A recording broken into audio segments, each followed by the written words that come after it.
अब फुटबॉल,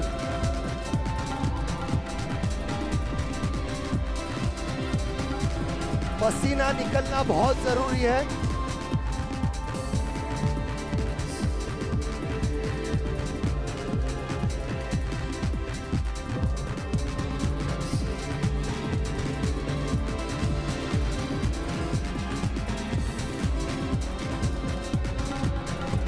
मुझे आज भी याद है पूज्य श्री श्री रविशंकर जी गुरु जी, क्या आप मिलना चाहते हैं उनको?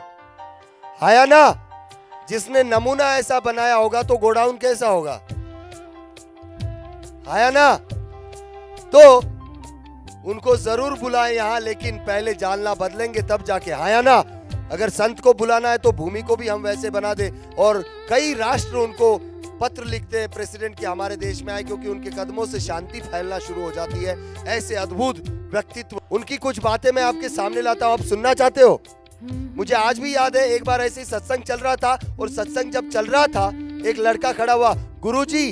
वो छोटे बच्चे की तरह, आपने टीवी पर देखा होगा उनको कई बार, आया ना? उनकी आवाज तक बड़ी नहीं हुई है।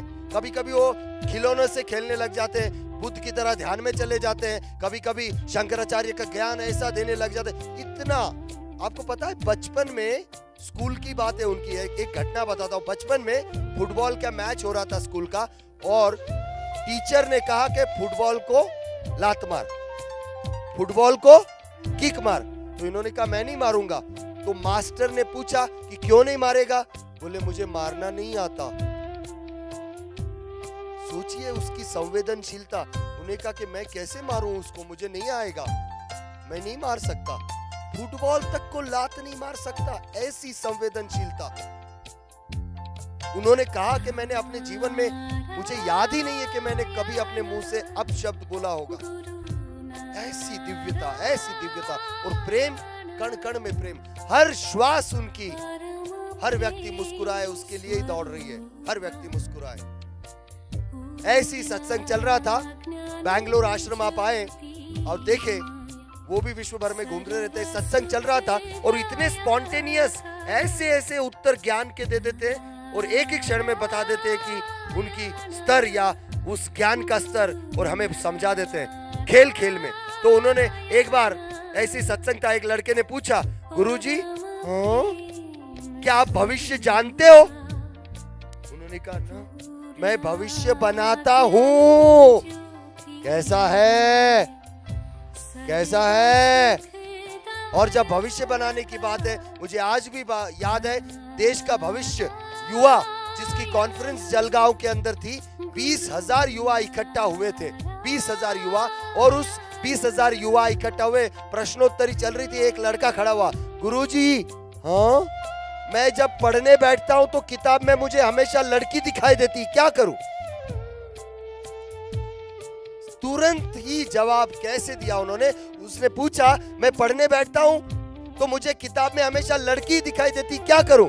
गुरुजी ने कहा, बेवकूफ, लड़की को भी तो तू दिखना जरूरी है, उसके लिए किताब पढ़ना जरूरी है। कैसा है? एक ने पूछा, गुरुजी मैं अपने अच्छे और बुरे कर्मों का कैसे हिसाब लगाऊं, कैसे बैलेंस शीट बनाऊं? तब उन्होंने कहा, बैंकरप्सी डिक्लेयर कर दे।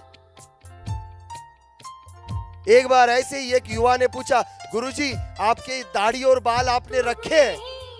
हंसी खेल में ऐसे ही पूछा, दाढ़ी बाल रखे, क्रोध आ जाएगा किसको? लेकिन इस दिव्य संत की गरिमा देखो। उन्होंने कहा, मुझे पता ही नहीं मुझे कब क्रोध आया, आज तक क्रोध ही नहीं आया। उस संत की गरिमा देखो। एक लड़के ने पूछा, ऋषिकेश का सत्संग था, क्या गुरुजी आपके दाढ़ी बाल इतने बड़े हैं, क्या मैं नाई को लेकर आऊं, बार्बर को, आपके बाल काटने के लिए?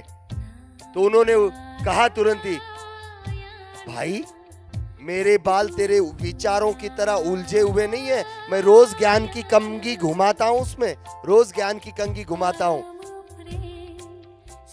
एक बार ऐसे ही एक आदमी ने पूछा, दिवाली का वक्त था, गुरुजी धनतेरस का मतलब क्या होता है? तुरंत ही वो बोले, धन में तेरा रस, कर उसकी पूजा। भारत के संत की गरिमा अगर देखनी है तो देखने उस संत की गरिमा को अगर थर्मामीटर भी नापने जाए, थर्मामीटर फूट जाएंगे। ऐसे अध्यात्म के भीतर ऐसे संत की गरिमा अगर आप नापने जाएंगे, मैं बहुत घुमा हूं, अच्छा बुरा सब है समाज में, लेकिन ऐसे ऐसे संत हैं जो भारत की गरिमा को लेकर विश्व में ऐसी क्रांति फैला रहे हैं। ऐसे दिव्य संत के पद चिन्हों पर जब हम चलते हैं तब भला कैसे नहीं वो आनंद और शांति की तरफ बढ़ेंगे। ये विश्व में भारत का दर्शन, अध्यात्म का दर्शन होना ही है।